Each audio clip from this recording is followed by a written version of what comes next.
So let's start vector algebra. आप लोगों ने, अगर आपको याद हो, 10th क्लास में दो टाइप की क्वांटिटीज पढ़ी थी, स्केलर क्वांटिटी और वेक्टर क्वांटिटी। ठीक है, एग्जांपल देके समझाऊंगा। तो बेसिकली स्केलर होता था जिसमें सिर्फ मैग्नीट्यूड होता था, मतलब ओनली वैल्यू, नो डायरेक्शन। ठीक है। वेक्टर क्वांटिटीज क्या होती थी जिसमें यस डायरेक्शन होती थी। वेक्टर के एग्जांपल दे सकते हो कोई जो आपने पढ़ा हुआ? डिस्प्लेसमेंट, डिस्प्लेसमेंट हो गया। Velocity, acceleration. मैथमेटिक्स में वेक्टर को, सपोज करो ये एक पॉइंट है ए, यहाँ जाना है बी में। ठीक है, फिक्स डायरेक्शन है, ए से बी जाना है ऐसे। जहां से आप चलना शुरू करते हैं इसको बोलते हैं इनिशियल पॉइंट। ये जरूर जो मैं लिख रहा हूं प्लीज नोट इट डाउन, क्योंकि बुक में है, लेकिन मैं एकदम आपको क्रिस्प लिखूंगा, तो आप क्रिस्प लिखो, बुक खोलने की जरूरत नहीं पड़ेगी। बी को बोलते हैं टर्मिनल पॉइंट, क्योंकि यहाँ पर आपने पहुंचना है। Okay, initial point, vector point. And जो वेक्टर है, सपोज करो इस वेक्टर का नाम ए है, इसको डिनोट किया जाता है ऊपर एक arrow. Arrow shows it's a vector. ठीक है, अब हमने क्या बोला, वेक्टर क्वांटिटी कौन सी होती है जिसकी मैग्नीट्यूड, मैग्नीट्यूड मतलब वैल्यू होती है उसकी कुछ ना कुछ। जैसे वेलोसिटी है, मृदुल्य वाला वेलोसिटी वेक्टर है। भाई वेलोसिटी की कुछ ना कुछ वैल्यू तो होती है ना, 5 मीटर पर सेकंड वैल्यू है, लेकिन साथ में डायरेक्शन भी होता है कि वेलोसिटी किस पर्टिकुलर डायरेक्शन में, नॉर्थ में, साउथ में, टेंजेंट की तरफ। ठीक है, तो जो ए बी का लेंथ है, ऑब्वियसली वही आपका मैग्नीट्यूड बता रहा होगा। ठीक है, तो मैग्नीट्यूड कैसे डिनोट करेंगे?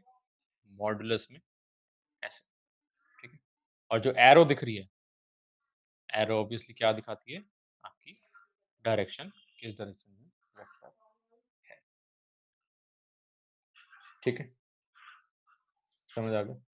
ये आपका फंडा होता है वेक्टर क्वांटिटी का। ठीक है, सारा का सारा। लेकिन लेकिन एक और चीज देखनी होती है वेक्टर में। ठीक है, सपोज करो आपके पास दो वेक्टर क्वांटिटीज हैं। ठीक है, मैं एक स्टेटमेंट लिखता हूं, रिजल्टेंट ऑफ टू वेक्टर्स। ठीक है, if represented in form of adjacent sides of parallelogram. ठीक है, two vectors if represented in the form of parallelogram, it should pass through diagonal. It should pass through diagonal of that particular parallelogram. ठीक है, मतलब सबसे पहले जैसे force vector है, force force में जुड़ सकता है भैया, फोर्स वेलोसिटी में नहीं जुड़ सकता, पहली बात। सपोज करो कि वेक्टर है ए। ठीक है, ये एक वेक्टर है बी। ठीक है, दो वेक्टर्स हैं, इनका जो रिजल्टेंट है। ठीक है, अगर रिजल्टेंट, आप देखो ये पैरेललोग्राम के एडजेसेंट साइड्स हैं, तो एक तरह से पैरेललोग्राम बन सकते हैं। अगर इनका रिजल्टेंट एक डायगोनल के थ्रू है, ये डायगोनल होता है पैरेललोग्राम का, इसी के थ्रू रिजल्टेंट है। ठीक है, तो आप बोलोगे ये वेक्टर क्वांटिटीज हैं। तो वेक्टर क्वांटिटी होने के लिए आपको वेक्टर का एक प्रॉपर एडिशन रूल सेटिस्फाई करना पड़ेगा। डायरेक्शन फिक्स्ड है। इसी से पता चलता है कि करंट वेक्टर क्यों नहीं है। देखो, सपोज करो ये करंट आ रहा है 2 एम्पियर, ये करंट आ रहा है 3 एम्पियर। इस तार में कितना करंट जाएगा बताओ? 5। ठीक है, ऐड हो जाएगा। अगर मैं तार को ऐसे की जगह ऐसे कर दूं, अब कितना करंट होगा? 5। अब भी 5 होगा। ठीक है, इस तार को ऐसे की तरह ऐसे कर दूं, अब भी कितना होगा? 5। I am changing the direction of the wire, resultant की डायरेक्शन में चेंज कर रहा हूँ, वैल्यू पे कोई फर्क ही नहीं आ रहा है तो 5 का 5। तार कैसी भी हो, ठीक है, कैसी भी तार हो, कहीं भी जा रही हो। करंट ने ऐड होके जाना है, इसलिए करंट स्केलर है। अब आता है पोजीशन वेक्टर। भैया बात क्या है, अभी तक हम जितना पढ़ते हुए आए हैं, हमने हमेशा 2D फिगर्स पढ़ी है, थोड़ा बहुत 3D का कंसेप्ट देखा है हमने, जब क्यूबॉइड, सिलेंडर, स्फीयर पढ़े हैं, ठीक है। लेकिन जो वेक्टर है और 3D ज्योमेट्री है, उसमें आपको एक्चुअली चीजें विजुअलाइज करनी पड़ेगी, क्योंकि 3D फिगर आप कॉपी में तो ड्रॉ कर नहीं सकते, ठीक है। किसी को पता है 3D में एक एडिशनल चीज इन्वॉल्व हो जाती है क्या? Z axis. एक्सिस क्या शो करता वो? Z एक्सिस जी एक्सिस किस लिए होती है वो? हाइट के लिए सर। हाँ करेक्ट, डेप्थ के लिए बेसिकली, कितना गहराई है, ठीक है। तो जो मैथमेटिक्स में रूल चलता है एक्सिस रिप्रेजेंटेशन का, this is your z, this is your y, this will be your x, और ये आपका ऑब्वियसली ओरिजिन, ठीक है। तो ओरिजिन से जो वेक्टर ऐसे निकला, this is known as position vector, इसको रिप्रेजेंट करते हैं हम r से, ठीक है। तो OP या r बोल लो इज पोजीशन वेक्टर, ठीक है। अब आप विजुअलाइज करो इसको, ठीक है। अब मैं आपको कैमरा ऑन करके दिखाता हूँ, देखो, ओके, ठीक है। ये देखो, इतना मार्कर है, ठीक है। सपोज करो ये y एक्सिस है, ये x एक्सिस, ये z एक्सिस है, ठीक है, और इधर आपकी x एक्सिस होगी, ओके। ये आपका, ये जो जिस पर कैप नहीं है, this is your position vector, ये पोजीशन वेक्टर है ऐसे, ये पोजीशन वेक्टर है ऐसे, ठीक है। x एक्सिस इधर है मेरा, x एक्सिस इधर है, तीनों एक्सिस आपस में म्यूचुअली परपेंडिकुलर होते हैं, ये तो पता ही है हमें, ठीक है। This is your position vector, okay. तो जब पोजीशन वेक्टर है, ये ओपी, ये ऐसे है, ऑब्वियसली स्क्रीन पे या कॉपी में आप नहीं बना सकते, बट आपको ये ऐसे आपको समझना पड़ेगा और सोचना पड़ेगा कि ये पोजीशन वेक्टर है, ठीक है। सबको समझ आ गया? पोजीशन वेक्टर का कुछ ना कुछ डिस्टेंस जरूर रहेगा, x से, y से, z से, और ये पोजीशन वेक्टर तीनों एक्सिस से किसी ना किसी एंगल पे इंक्लाइंड है। देखो एंगल है ना, इनके बीच में एंगल है, देखो ये देखो एंगल, ऐसी y और उसमें एंगल है, ऐसी x और उसमें एंगल होगा। तो इनका रिलेशन हमने अब इसमें स्टडी करना है, ये पोजीशन वेक्टर की वजह से रिस्पेक्टिव एक्सिस के बेसिस पे क्या क्या एंगल इसका होता है, वो हमने स्टडी करना है, ठीक है। तो इस पर्टिकुलर चीज को हम क्या बोलते हैं? डायरेक्शन कोसाइन, ठीक है, डायरेक्शन कोसाइन, ओके। लेकिन डायरेक्शन कोसाइन पढ़ने से पहले मैं आपको एक पोजीशन वेक्टर की वैल्यू बता दूं। आर होता क्या basically? Simple, root X square plus Y square plus Z square, simple सा होता है, ये आप याद रख सकते हैं, ठीक है।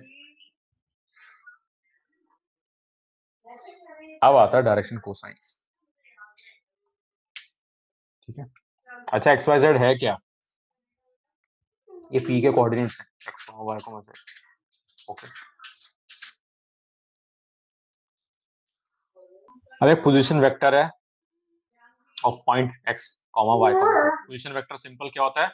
जो ओरिजिन से वेक्टर आपका बनाया होता है, ठीक है। ओरिजिन से जो वेक्टर बनाया होता है, ओरिजिन से हमेशा याद रखना, ओके। r क्या है? डिस्टेंस ही है ना r, तो डिस्टेंस फॉर्मूला सबको आता ही है लगाना, 10th में पढ़ा था, root x2 minus x1 whole square plus y2 minus y1 whole square plus z2 minus z1 whole square, उसी की वजह से ये फॉर्मूला बना है, ठीक है। मैंने अभी आपको कैमरा ऑन करके दिखाया था कि एंगल्स, ये पोजीशन वेक्टर x से भी बना रहा है, y से भी बना रहा है, z से भी बना रहा है। तो जब पॉजिटिव x एंगल बनाता है उसको बोलते हैं अल्फा। तो ये जो पर्टिकुलर एंगल होगा ये अल्फा होगा, ओके। बीटा क्या होगा, जो पॉजिटिव y एक्सिस से बना रहा होगा, मतलब ये वाला, और गामा क्या होगा, जो पॉजिटिव z एक्सिस से बना रहा होगा।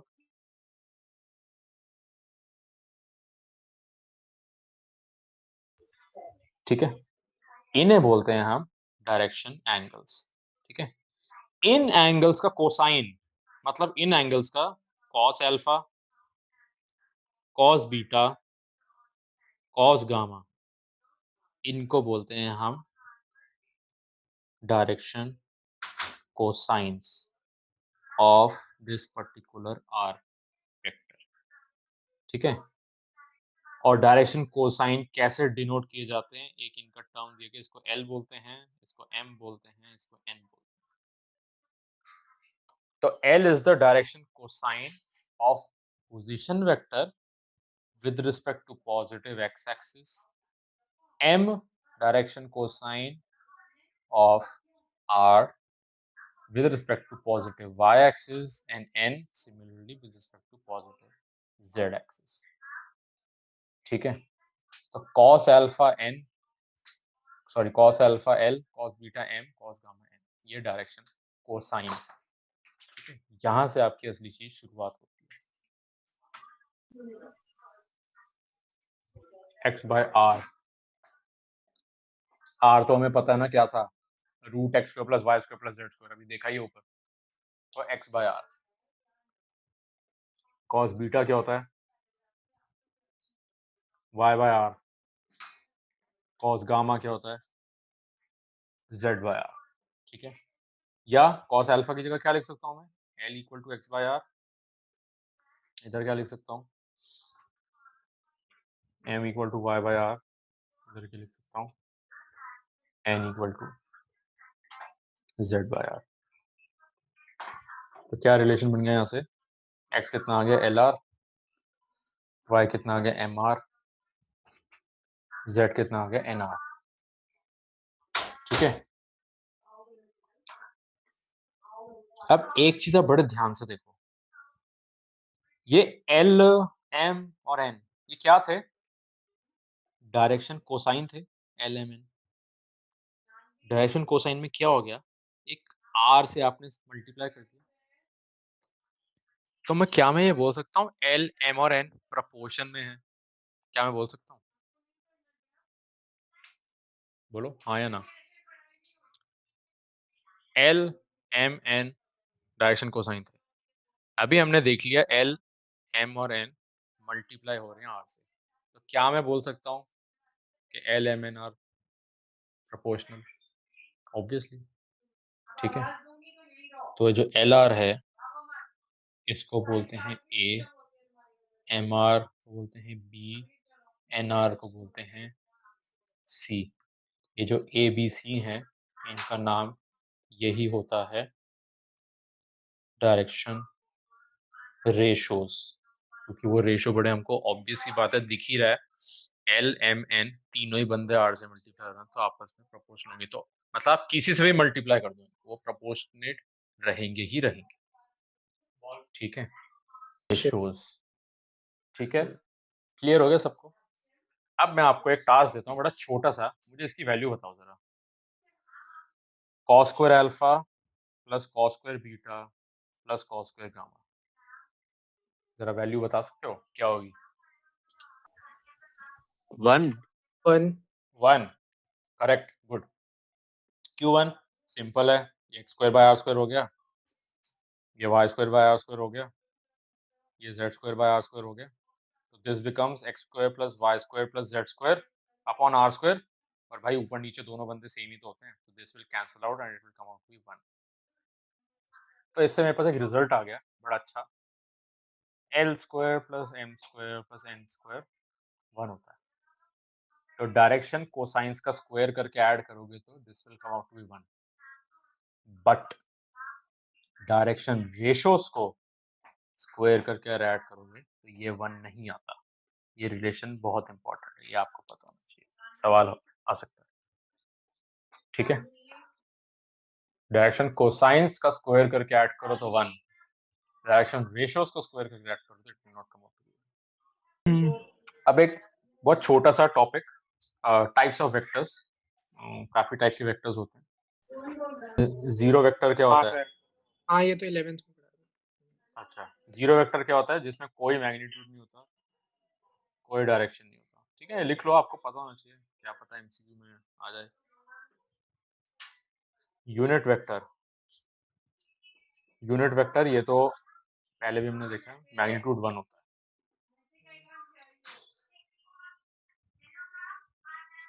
को इनिशियल वेक्टर, ठीक है, को इनिशियल वेक्टर का मतलब है उन वेक्टर्स का स्टार्टिंग पॉइंट सेम है, starting point is same. Okay,